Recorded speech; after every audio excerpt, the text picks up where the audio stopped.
I work with a lot of people to help them learn to make dog walking an enjoyable activity.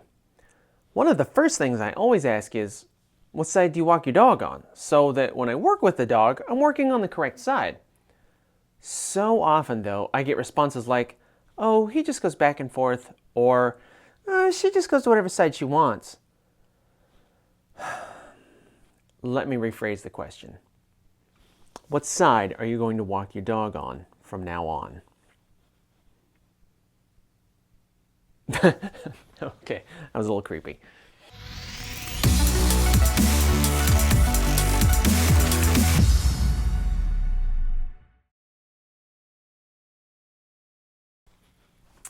Ian here with Simpawtico Dog Training, and as I'm sure you're figuring out by now, I for sure advocate picking a side for your dog and sticking with it. This will yield several benefits for you. The traditional wisdom was that you were supposed to train your dog to walk and or heel on the left side. Back before sidewalks and such, people walked against traffic, putting the dog on the inside. There's also some historical evidence that using the left side had to do with keeping the right hand unimpeded for swords or pistols, because bandits and highwaymen, I guess. Anyway, approximately 80% of the world has always been right-handed, and left-handedness used to be frowned upon and even forcibly retaught to the right side. So consequently, dogs were traditionally on the left, always leaving the right hand free. Now, it's the 21st century. You can pick whatever side you want. I usually recommend using your dominant hand, but some folks prefer their non-dominant side. Doesn't really matter. Your dog doesn't care. Just pick one. When you train your dog on one side, they come to know their position and will go there. This frees you up to do other things and just enjoy the stroll.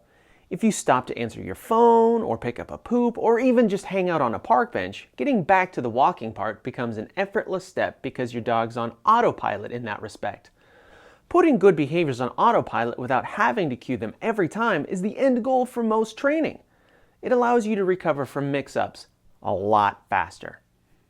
Also, not having to manage their position frees you up to work on your situational awareness like we talked about in our last video.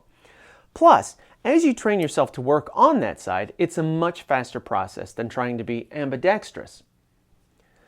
If you've read or learned about how dogs learn, you've no doubt heard that dogs suck at generalization. If you train your dog in the kitchen, you have a great kitchen dog, but they're anywhere between sloppy and terrible everywhere else. So we have to teach behaviors in lots of different situations and places so they connect the dots and have their light bulb moment. Oh, it means the same thing everywhere. Cool. On the other side of that coin, dogs are awesome at discrimination, meaning that telling the difference between situations and environments, finding details they know and understand, and cataloging those details is a skill they excel at. In other words, if you practice routines and patterns, your dog will be all over that. It makes sense to them and they like it. Capitalize on that strength and be consistent in your walking configuration. Naturally then, heeling becomes a snap when you stick to one side. Can you imagine how much more difficult this would be if you had to communicate which side to heel on? Or worse, didn't specify anything and your dog had to guess? Forget that nonsense. Train a side, the same side always, and you remove a ton of guesswork and time. This sets you both up for success. All of these benefits become even more evident when you have more than one dog. Here's an example. My English Bulldog Dexter was trained on my left ever since he was a puppy. I'm left-handed, so it made sense to put the big guy on my strong side. My Boston Terrier Bobo I trained on my right side. This was done on purpose so I could walk them together. Later, when I met my wife and her dog became our dog, I had to figure out what to do. So my Jack Russell Darwin was trained on the right since my wife is right-handed. In the whole group, that puts Darwin right next to Bobo, and I put them on a splitter when I walk them all by myself. The two of them have kind of figured out an equilibrium too. Darwin's always on the inside and Bobo always moves to the outside. The benefit of this, as I've said, is that when the four of us move together, the dogs know their place and immediately go into formation, without me having to say anything or prompt them. It's just how we've always done it. When we go on solo adventures, the dog still walks on their trained side no matter what, and they do it automatically. And when my wife and I take them out together, one person takes Dexter and one of the little guys, so there's freedom but structure too. It makes everything smooth and effortless. So how do we manage that? How do we teach it? Easier than you think. First, remember that feedback is your #1 training tool. You should be talking to your dog, giving them that running commentary on their performance and behavior. Remember also that walking is a reward to your dog. It's one of their favorite hobbies.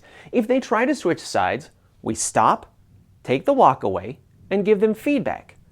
Guide them back to where they're supposed to be, and then praise and reward that by restarting the walk. You're showing them that the walk only continues when it's done the way it's supposed to be. This is an enforceable statement, and I talk more about those in another video. Remember guys, you're driving. They're in the sidecar, not the other way around. Really, that's it! Now, admittedly, there's more to teaching walking in general, but that's beyond the scope of this particular video. If you're struggling with walking, this is only one small piece of the puzzle. If you're interested, I'll link to some of my walking resources in the description.